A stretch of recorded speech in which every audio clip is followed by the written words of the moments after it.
Hello, YouTube. It is very late when I'm recording this. It is a little past 1 in the morning because I forgot to film a video.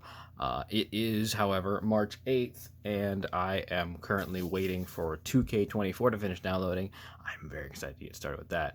But before I have to do that, I have to film a video. So we are taking a look at the G.I. Joe Classified Series number 54, David L. Katzenbogen Bazooka. That is a mouthful of a name.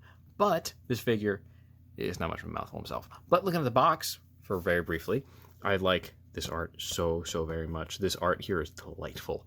The rocket jump from what looks like Halo, my first thought was the very cool art here of Bazooka on the side here, looking like a cool guy. Don't look at look at explosion situation here.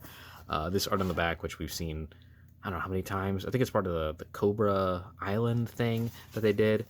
Symbols on the side that mean things that I don't know because I don't remember what they mean.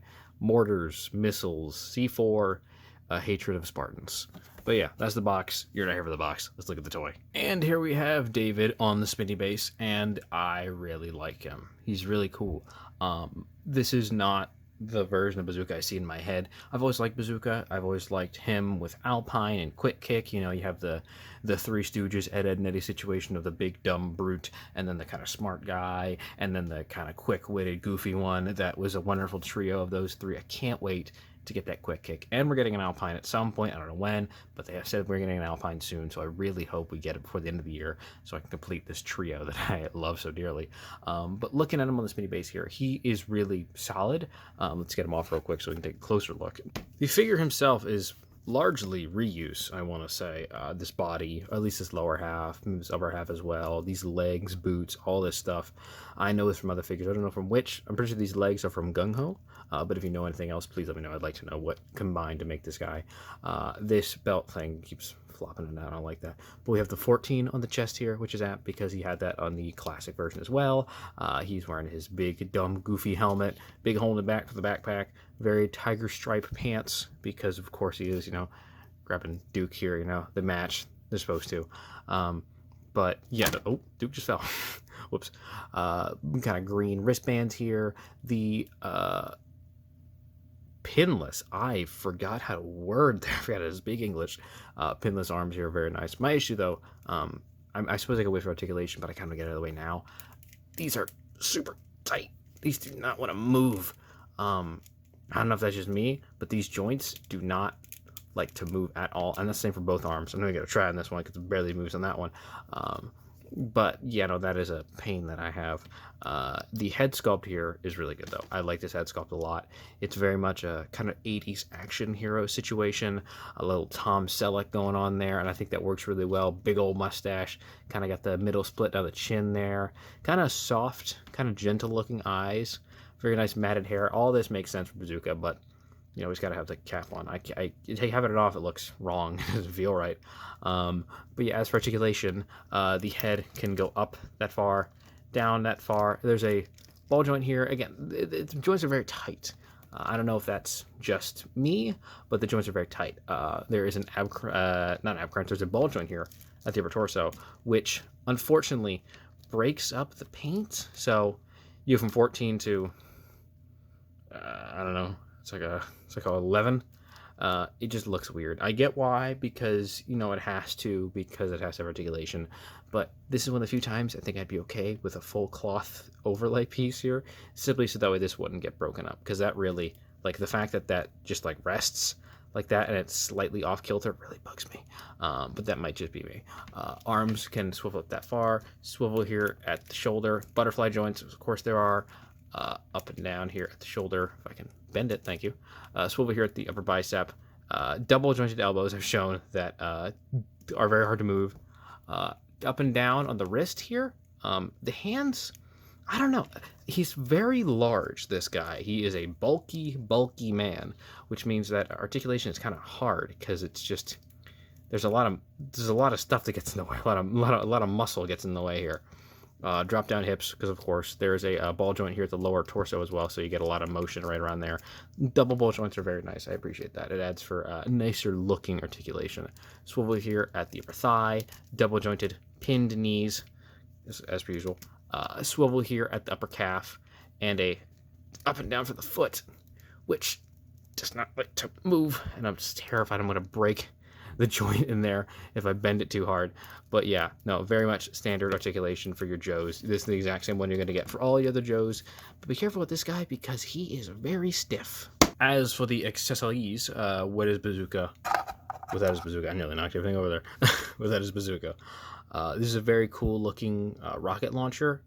It holds on very well. Like, you can place this in a way that looks really cool. My issue, though, I'm sure you can tell, is it is at a very much unfortunate angle where none of these rockets are going to fly out the way they probably should because it's at a kind of a hooked angle.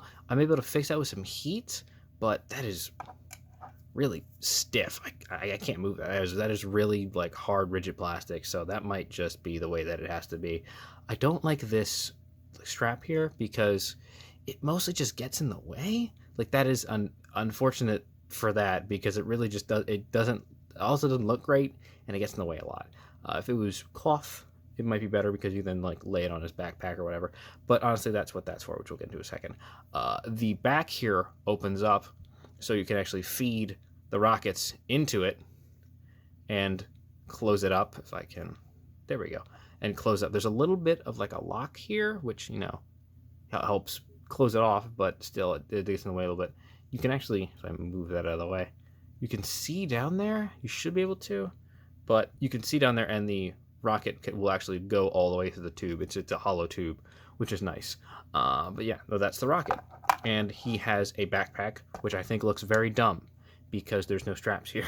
Like, a lot of the other Joes have backpacks that have, like, they're wearing jackets, or there's like a strap for it, so, you know, it locks into place, so it looks a little nicer. This doesn't have that. He's just a guy in a t-shirt, so it just looks like he just stuck a back, stuck like a pack onto his back, like glued it on there.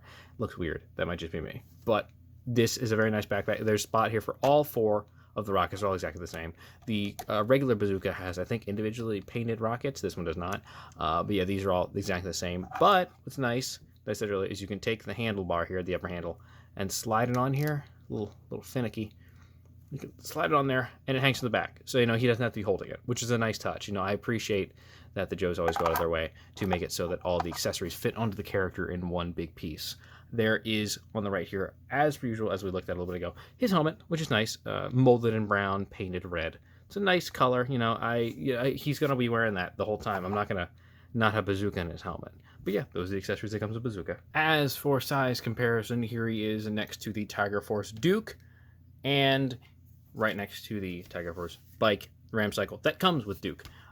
He is a very large man, so he makes that bike look pretty solid. Again, all the Tiger Force guys film that pretty well. I mean, like, I have so many of these Tiger Force bikes, by the way, and these Dukes. I have another one right here just because I got 3 of those bikes because they were super easy to get a hold of at Ross. Not there anymore, but they were super easy, so I had to get them. Yeah, but there he is next to Duke. Here he is next to Tiger Force Ricondo, who I guess they went to the same tailor to get their pants done. As you can see, Bazooka is a lot taller than the average Joes, which makes sense. He's a big dude, so he should be bigger than all of them. And I think that looks pretty good, size comparison. And here he is next to someone who he shares a lot of mold with. Here he is next to Gung Ho. And this is the classic version of Gung Ho, the first release. I don't have the retro carded one. But yeah, this is the first release Gung Ho, who I think looks really good. I know a lot of people don't like this style that they had when they started off here with the kind of the more modern aesthetic look, but I think it looks really solid. Not to say that the new one is bad. I like that one a lot, but I really like this one. I feel like it kind of doesn't get his fair due. But that is a conversation for later. Whatever. But yeah, there he is next to Gung Ho. All right, well, so that is all the Tiger Force figures that are currently released. I reviewed them all. Woo! Good for me. I've completed a full set. But that's what I thought until Hasbro went and revealed another 2-pack. So I'm going to have to get that at some point. But for now, these are the Tiger Force guys. I reviewed them all. I might do a video just talking about them, like, as a group with all the ones that have been released so far. We'll see. Depends on what I feel like doing. But I like the Bazooka. I like the Outback, Duke, Ricondo, the Flint, everyone. I love that whole team so much. And I'm so happy we keep getting more. Hasbro, keep making more of these guys. Hell, I'll buy a repaint of the Dragonfly as the Tigerfly. I probably won't. But do it anyways. Just do it because it'd be awesome. But yeah, so thank you so very much for sticking down to this. I want to personally thank, if you listen to me be sappy for a minute, all 368 of my subscribers. That is where I'm currently sitting right now, and it means the world to me that 368 people have decided to put time out of their day to watch something that I like to do. It really does mean a whole hell of a lot. Now I know a lot of people aren't going to watch this video because this toy's been out for months, but it's just I love doing this. So the fact that people like hearing me do this means so very much to me, and I hope that I can continue to make more of these videos as long as I have breath in my lungs. So yeah, thank you so very much. If you like this, subscribe, comment, like, everything needs to be done. We have a Discord server, G.I. Joe one. Link will be in the description below and in the pinned comment. Go join it. Thank you so very much. I will see you when I see you next. Bye-bye.